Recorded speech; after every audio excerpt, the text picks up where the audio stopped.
आइरे झुमरी महिया दोनों बहिनिया घुमैर गइने जाए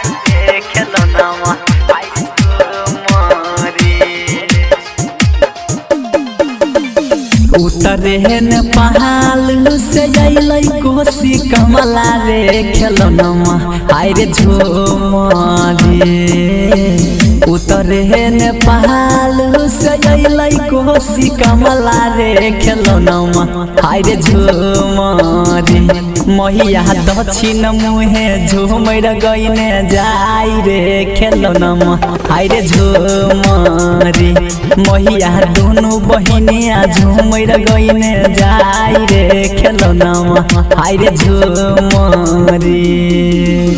उतरेन पहाड़ से अइलै कोसी कमला रे खेलौनामा आइरे झुमरी उतरेन पहाड़ से अइलै कोसी कमला रे खेलौनामा आइरे झुमरी महिया दक्षिण मुहे झुमैर गइने जाई रे खेलौनामा आइरे झुमरी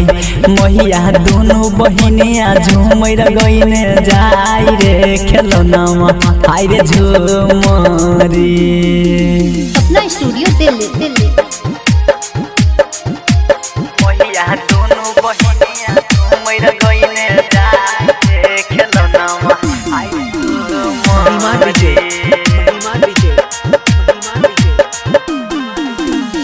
दोनों बहिन यहाँ के कोयला बीर रखबार रे खेलौनामा आइरे झुमरी दोनों बहिन यहाँ के कोयला बीर रखबार रे खेलौनामा आइरे झुमरी महिया जय सिंह दुलारा संगे लागल जाई रे खेलौनामा आइरे झुमरी महिया जय सिंह दुलारा संगे लागल जाई रे खेलौनामा आइरे झुमरी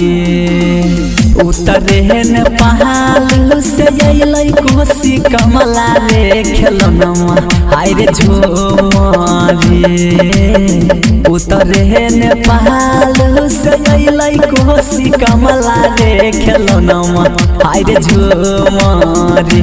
महिया दक्षिण मुहे झुमैर गइने जाई रे खेलौनामा आइरे झुमरी महिया दोनों बहिनिया झुमैर गइने जाई रे खेलौनामा आइरे झुमरी। अपना स्टूडियो दिल्ली महिमा डीजे महिया दोनों बहिनिया घुमैर गइने जाए खेलौनामा आइरे झुमरी झुमैर गबहित महिया गंगा में समैलै रे खेलौनामा आइरे झुमरी झुमैर गबहित महिया गंगा में समैलै रे खेलौनामा आइरे झुमरी महिया प्रमोद हाथी भजन सुनाबै रे खेलौनामा आइरे झुमरी महिया राइटर चंचल भजन सुनाबै रे खेलौनामा आइरे झुमरी उतरेन पहाड़ से अइलै कोसी कमला रे खेलौनामा आइरे झुमरी उतरेन पहाड़ से अइलै कोसी कमला रे खेलौनामा आइरे झुमरी महिया दक्षिण मुहे झुमैर गइने जाई रे खेलौनामा आइरे झुमरी महिया दोनों बहिनिया झुमैर गइने जाई रे खेलौनामा आइरे झुमरी। अपना स्टूडियो दिल्ली।